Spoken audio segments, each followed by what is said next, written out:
देखिए, भारत का जो स्ट्रैटेजिक रिजर्व है, भारत में स्ट्रैटेजिक रिजर्व सिर्फ सरकार का नहीं है, सरकार प्राइवेट और पब्लिक दोनों पार्टनरशिप है। तो भारत के पास करीब 80 दिन का जो स्ट्रैटेजिक रिजर्व मेंटेन है, और मैं आपको ये भी बता दूं कि ये 80 दिन का स्ट्रैटेजिक रिजर्व इसी सरकार ने बनाया है और पिछले 10 साल में बना है।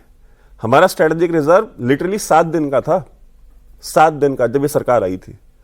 और हमने अपना स्ट्रैटेजिक रिजर्व सिर्फ पेट्रोलियम का भी नहीं बढ़ाया, हमने अपना स्ट्रैटेजिक रिजर्व गैस का भी बढ़ाया। जी। कतर के साथ हमने डील की, और पिछले 10 साल में अगर आपको याद होगा तो पहले भारत के प्रधानमंत्री 2014 के पहले वेस्ट एशिया में या मिडिल ईस्ट में बहुत ज़्यादा दौरे नहीं किया करते थे। और इस प्रधानमंत्री को अक्सर यही ऑपोजिशन जो है इस बात पे मौक करती है कि ये जो है जब देखो तब बाहर गए रहते हैं, विदेश गए रहते हैं। और वेस्ट एशिया में जितने दौरे प्रधानमंत्री मोदी ने पिछले 10 साल में किए हैं, इसका 10वां हिस्सा भी मनमोहन सिंह ने नहीं किया था अपने 10 साल के पीरियड में। वेस्ट एशिया नहीं गए थे इतना जितना ये गए। वेस्ट एशिया में कोई भी डील करनी होती तो हामिद अंसारी को भेज दिया जाता था, उपराष्ट्रपति को, कि वो मुसलमान हैं तो उनको भेज दो। अगर आपको याद होगा, सऊदी अरेबिया के जो उस समय के जो सुल्तान थे, जब उनकी मौत हुई किंग सऊद की, तो हामिद अंसारी को भेजा गया था कि ये मुसलमान हैं, ये जाएंगे। तो हम तो अपनी विदेश नीति को भी हिंदू मुसलमान करके देखते रहे। और ये प्रधानमंत्री जिन्होंने वेस्ट एशिया के ऑलमोस्ट हर कंट्री से हाईएस्ट सिविलियन अवार्ड, उसको भी मॉक करते हैं कि हाईएस्ट सिविलियन अवार्ड के जो है भूखे हैं। यार, जो व्यक्ति 3 बार प्रधानमंत्री रह चुका है, उसको कहां से हाईएस्ट सिविलियन अवार्ड मिल रहा है, उसको क्या लेना देना है? वो भारत में चुनाव जीत रहा है या नहीं जीत रहा है, यहां पे सत्ता में बैठेगा नहीं बैठेगा, उसका फोकस वो है। इतना गए क्यों? क्योंकि हमको अपने ऑयल रिजर्व्स, गैस रिजर्व्स, हमको अपना स्ट्रेटेजिक रिजर्व इंक्रीज करना था। और इसका बहुत विरोध हुआ, क्योंकि अगर आप अपना स्ट्रेटेजिक रिजर्व बढ़ाते हैं, चीन का strategic reserve by the way 300 दिन का है और हमको उसको कंपीट करना था, तो हम 7 दिन से 80 दिन पे आए हैं। तो इसका क्रिटिसिज्म क्यों हो गया? सर क्रिटिसिज्म डायरेक्टली तो नहीं कर सकते हैं। तो कहते थे कि भाई ये तो घूमते रहते हैं, इनको हाईएस्ट सिविलियन अवार्ड चाहिए, ये इस चक्कर में उसको मॉक करते हैं। लेकिन ये नहीं देखते कि उन दौरों की वजह से आप 7 से 80 दिन पे आए हैं। लेकिन मैं सर ये इतनी समझ पा रहा हूं कि ममता बनर्जी ने कहा कि मोदी लॉकडाउन लगाएंगे, इससे किसकी परेशानी बढ़नी है? राज्य सरकार की। ममता बनर्जी की परेशानी बढ़ेगी, लोग पैनिक करेंगे तो। लेकिन उसका ठीकरा तो फोड़ेंगे केंद्र के ऊपर ना। असल में क्या, इस समय चुनाव का माहौल में सबसे अधिक, पहले भी ऐसे तो गैर जिम्मेदार हमेशा करती पुलिस अधिकारी, कोई उसके समर्थन में खड़ी हो जाएंगे, कुछ भी गड़बड़ हो। तो मुझे लगता है कि सबसे दुर्भाग्यपूर्ण ये है कि ये नहीं सोचते हैं ये लोग भी, चाहे कांग्रेस के हों या वो दोनों पार्टियां या डीएमके कहीं हो, वहां अपने राज्य में ही तो आप अराजकता पैदा करेंगे। बाय द वे, कल ऑल पार्टी मीटिंग में टीएमसी नहीं गई, ममता बनर्जी की पार्टी उस मीटिंग में नहीं गई जिसमें सरकार ये बता रही थी कि हमने क्या इंतजाम किया। और राहुल गांधी नहीं गए। राहुल गांधी में केरल जा, सोनिया जी बीमार हैं शायद इसलिए नहीं गए। ये कोई बात कार्यक्रम था उनका। नहीं, वहां भी नहीं गए, वहां भी नहीं गए, दिल्ली में थे। उन्होंने उसके बाद वीडियो बनाया कि मैं रात भर अस्पताल में माँ के कमरे में सोफे पे लेट सोया। केरला वाली नर्स भी मिली, लेकिन इसीलिए बनाया। 2 घंटे के लिए मान लीजिए वो मीटिंग में 1 घंटे के लिए चल जाते या कुछ भी करते, इतना ही चिंता है। ऐसा तो नहीं है कि डॉक्टर के पास आपको 24 घंटे रहना हो। गंगा राम में हमेशा जाती रहे, वो उसके क्या कारण है मैं ज़्यादा नहीं जानता। नेचुरली सब लोग यही चाहते हैं कि वो जल्दी स्वस्थ हो जाएं। लेकिन आप हर साल का गंगाराम का रिकॉर्ड देखिए, हर साल भर्ती होती है। जब भी मौसम बदलता है, जिन लोगों को भी सांस की तकलीफ होती है उनको करना पड़ता है, मतलब उनके और भी कष्ट हो सकता है। तो वो ठीक है, वो साथ में रहे, अच्छा है। बेटे बेटी सबका काम यही है। लेकिन निशिकांत दुबे ने तो उसमें भी हिसाब बराबर किया। नहीं, मतलब वो मैं कह रहा हूँ, हम लोग नहीं जाएंगे राजनीति पर ना। लेकिन राहुल जी जो सोनिया जी एम्स में क्यों नहीं भर्ती हुई? गंगाराम तो प्राइवेट हॉस्पिटल है, तो वहां पर तो आरक्षण वाला डॉक्टर नहीं मिला होगा। गांधी परिवार तो वही मिलेगा जहाँ सरकारी अस्पताल। आरक्षण में निशिकांत दुबे तो ना बोले तो ही बेहतर है।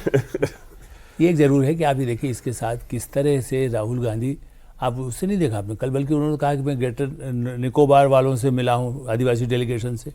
आपको निकोबार के डेलीगेशन से मिलने का समय है। आप ये जो कह रहे हैं ना कि वो माता जी के साथ ही थे, आप यहाँ भी आ सकते थे तो दिल्ली में ही। इसीलिए मेरा कहना है कि आप यदि निकोबार वाले के लिए, जो भारत विरोधी, जहाँ पर पादरी राज करते थे, वो उस पर क्वेश्चंस हैं।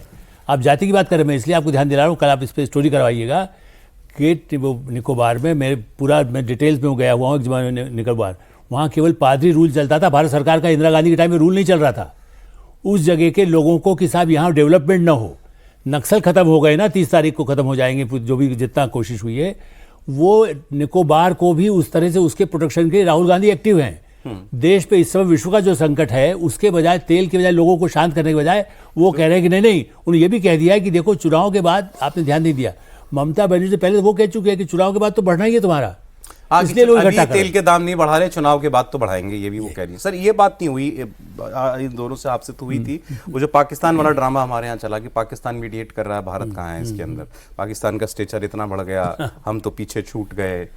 इशाक डार जो वहाँ का फॉरेन मिनिस्टर हैं और जो वहाँ के डिप्टी प्राइम मिनिस्टर हैं, इनको आज मजबूरी में ये पोस्ट करना पड़ा जो मैं आपको बता रहा हूँ।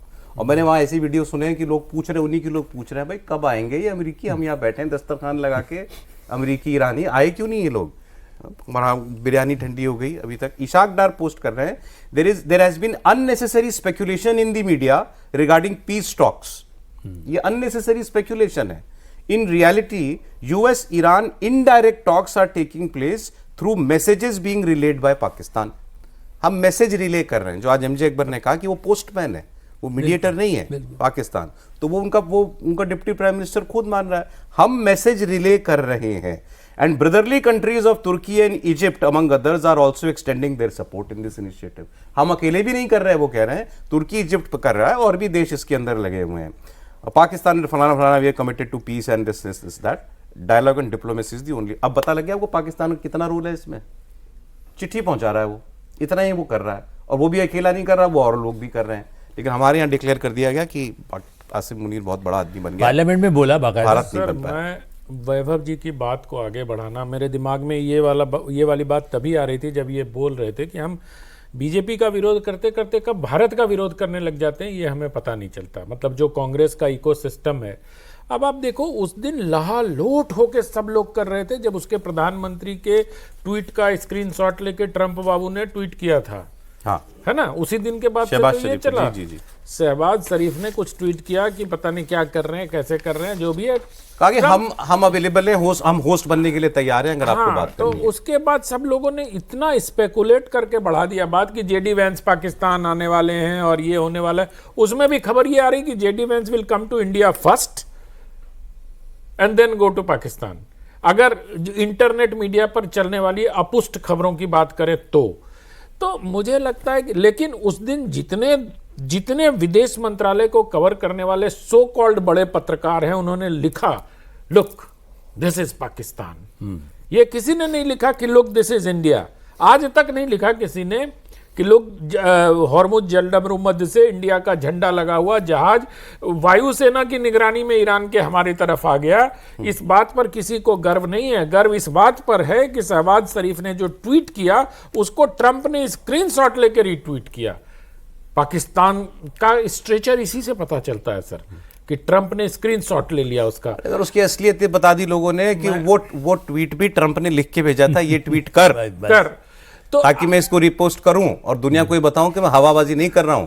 सच में मैंने तो जगह भी बुक कर दी है मीटिंग की। सर अब वैसे व्यक्ति से क्या अपेक्षा कर सकते हैं जो ट्रंप बाबू को नोबेल दिला रहा था? यही था ना, यही था ना, कौन शरीफ या बदमाश, क्या नाम है उसका? ये और मुनीर और ये, हाँ वही कोई शरीफ और मुनीर कुछ नाम है इसका।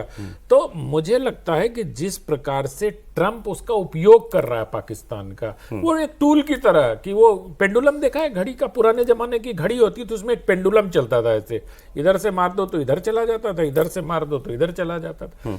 ये दुस्साहस ट्रंप में नहीं है कि वो भारत के साथ ऐसा व्यवहार। आप कह रहे हैं कि आप भारत को अपोजिशन अपने फर्ज के साथ न्याय नहीं कर पा रहा? भारत का अपोजिशन समझ ही नहीं पा रहा है कि उनको करना क्या है। वो भारत के विपक्षी दलों के पास उनको रिएक्ट करने का नहीं मिल रहा ना भाई। अगर आज 7 दिन का रिजर्व होता जैसा वैभव बता रहे हैं तो हम हाहाकार में होते। अब आप कह रहे हो कि 80 दिन का रिजर्व है यार, और आप बता रहे हो कि 4 महीने तक कुछ नहीं होने वाला है ना। 60 दिन का हमारे पास है, 60 दिन का रास्ते में है। तो 4 महीने भी अगर युद्ध चलेगा तब भी भारत में किसी प्रकार की कोई दिक्कत नहीं है।